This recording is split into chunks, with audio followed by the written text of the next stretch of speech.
Team India toss में नहीं हारी थी। टीम इंडिया रोहित शर्मा के विकेट गिरने के बाद भी नहीं हारी थी।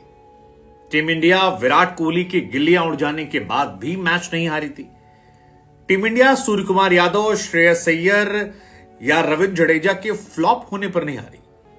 टीम इंडिया विराट और केएल राहुल के बीच में वो जो 11 से 40 ओवर के दौरान जो कुछ पार्टनरशिप हुई उसमें लगे सिर्फ 2 चौकों की वजह से भी नहीं हारी।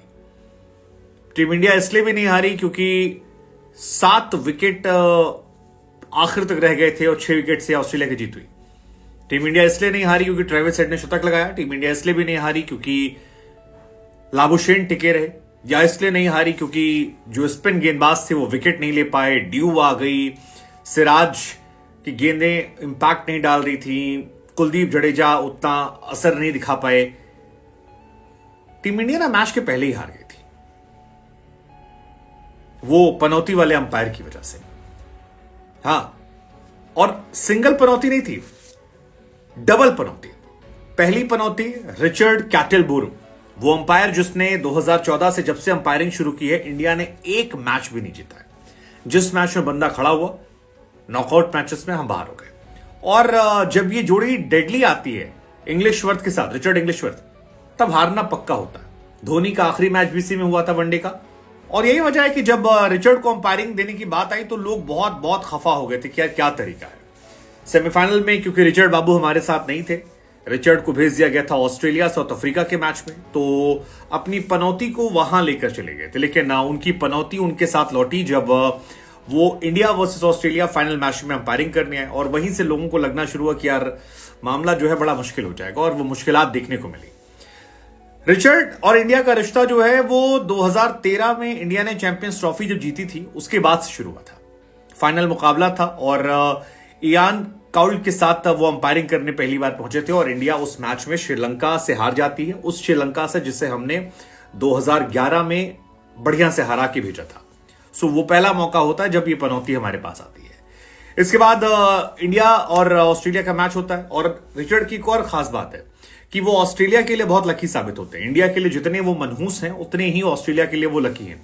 जब ऑस्ट्रेलिया के लिए अंपायरिंग करते हैं तो ऑस्ट्रेलिया जरूर जीतती है, चाहे सेमीफाइनल में हो यहां पर अफ्रीका के सामने, फाइनल में इंडिया के सामने, या फिर 2015 में जो सेमीफाइनल था इंडिया वर्सेस ऑस्ट्रेलिया, वहां पर। रिचर्ड 2015 में ऑस्ट्रेलिया के लिए अंपायरिंग कर रहे थे, या कहें कि अंपायरिंग कर रहे थे जो ऑस्ट्रेलिया के फॉर्चून में चली गई, और इंडिया वो मैच हार जाती है।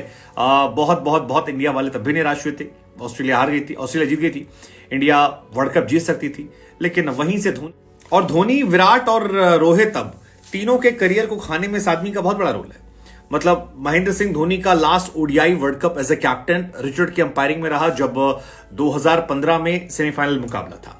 इसके बाद 2016 में धोनी ने last time T20 world cup में कैप्टनसी की, और उसमें भी रिचर्ड बाबू आ गए थे, और रिचर्ड ने वहां पर अंपायरिंग की। सामने वाली टीम वेस्ट इंडीज थी, इंडिया हारी और वो पहुंच गई। पहले इयान काउल जो है वो और रिचर्ड की मनहूस जोड़ी थी। 2014-2016 में इन दोनों ने मिलकर हमें हराया। इसके बाद यहां से इंग्लिशवर्थ की कहानी शुरू होती है, और 2017 चैंपियंस ट्रॉफी में रिचर्ड बाबू आते हैं। फिर इंग्लिशवर्थ की दोस्ती शुरू होती है, और यहां पर इंडिया जिस पाकिस्तान को हरा कर आई थी ग्रुप स्टेज में, उस पाकिस्तान से पिट कर इंडिया बाहर हो जाती है। दूसरी बार हमारा दिल टूटता है, और पाकिस्तान उस टाइम एक बहुत ऑर्डिनरी टीम थी। पाकिस्तान नए लड़कों की टीम थी। इंडिया की टीम में तमाम बड़े नाम थे, रोहित, विराट जैसे दिग्गज खिलाड़ी थे जिनको काफी ज्यादा उस टाइम वर्ल्ड क्रिकेट में डोमिनेंस था। खासतौर पर विराट कोहली 2016 में अपने पीक पर थे। रोहित शर्मा भी उस दौर में शतक, दोहरा शतक दबा के लगा रहे थे। लेकिन इंडिया वहां से डाउनफॉल में जाती है, और गिरते गिरते इंडिया जो है बाहर हो जाती है। इसके बाद रिचर्ड बाबू का यहां भी दिल नहीं भरता। 2019 में ये फिर आते हैं, और उस मैच में जिसमें धोनी का वो आखिरी मैच, रिचर्ड इंग्लिशवर्थ और रिचर्ड कैटलबोरो जो हैं, ये दोनों उस मैच में अंपायरिंग करते हैं, और इंडिया की उस मैच में फिर लग जाती है। वो मैच विराट कोहली की ओडीआई कैप्टेंसी के आखिरी मैचों में होता है। वो मैच महेंद्र सिंह धोनी का आखिरी इंटरनेशनल मैच साबित होता है, और उसके बाद इनकी मनहूसियत इतनी छाती कि धोनी फिर ग्राउंड पे नहीं आते हैं ब्लू जर्सी में।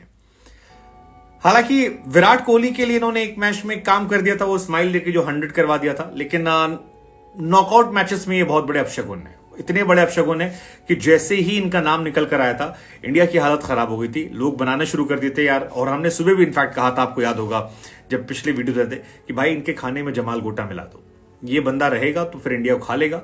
और देखिए वही हुआ। इंडिया 10 मैच जीत कर आई थी, 10 के 10 मैच। सेमीफाइनल में भी ये जीत कर आई थी, क्योंकि सेमीफाइनल में जनाब को साउथ अफ्रीका और ऑस्ट्रेलिया के मैच को कवर करने भेज दिया गया था।